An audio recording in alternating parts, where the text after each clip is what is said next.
We're all pretty excited about 5G, right? The speed, the power, it's a game changer. But, there's this hidden cost we almost never talk about. Its environmental impact. So today, we're going to dig into some new research that shows how a few simple design choices can totally flip the script on 5G's carbon footprint. And this really gets to the heart of it. As we're rolling out this incredible technology all over the world, we have to ask, can we actually make 5G green? It feels like a long shot, but the answer, believe it or not, seems to be yes. And this is the number that really stopped me in my tracks. According to this study, one specific choice in how you design the network can slash the carbon footprint by over 81%. How on earth is that even possible? Well, let's break it down.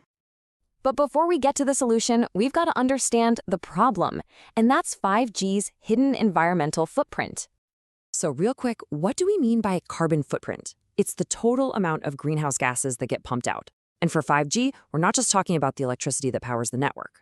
Nope, it's the whole shebang, making thousands of steel towers, trucking them across the country, and putting them all together. And the scale we're talking about here is just huge. I mean, just look at the Asia-Pacific region. 5G coverage is set to jump by 10 times by 2030. That means a mind-boggling number of new towers. And this brings up the most important point. The single biggest factor in 5G's environmental hit is simply how many towers we have to build in the first place. Okay, so if building a ton of towers is the problem, then the solution has to be designing the network smarter so we don't have to.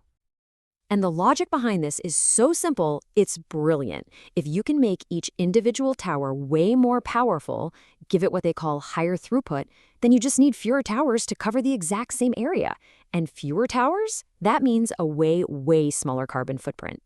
So how do you make a tower more powerful? Well, the first big lever you can pull is bandwidth.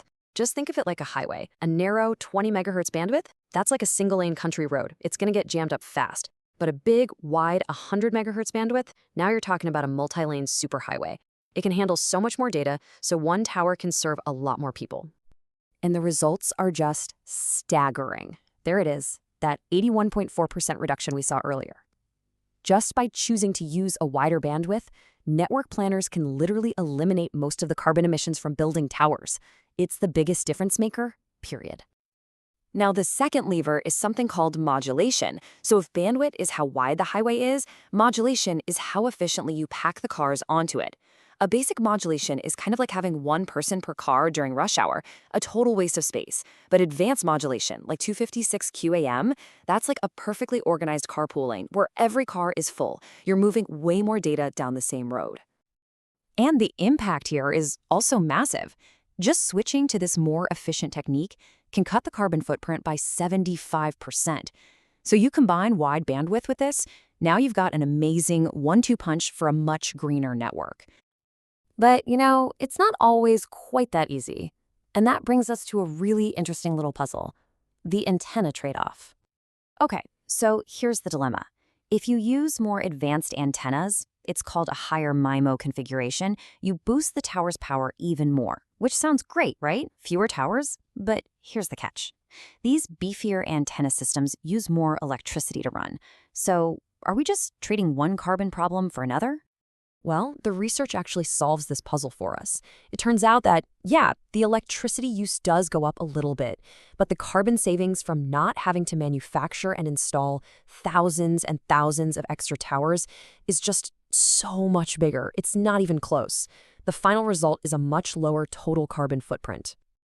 So what does this all mean for the real world? It basically gives us a blueprint, a roadmap for building a green future. There's a line from the study that just nails it.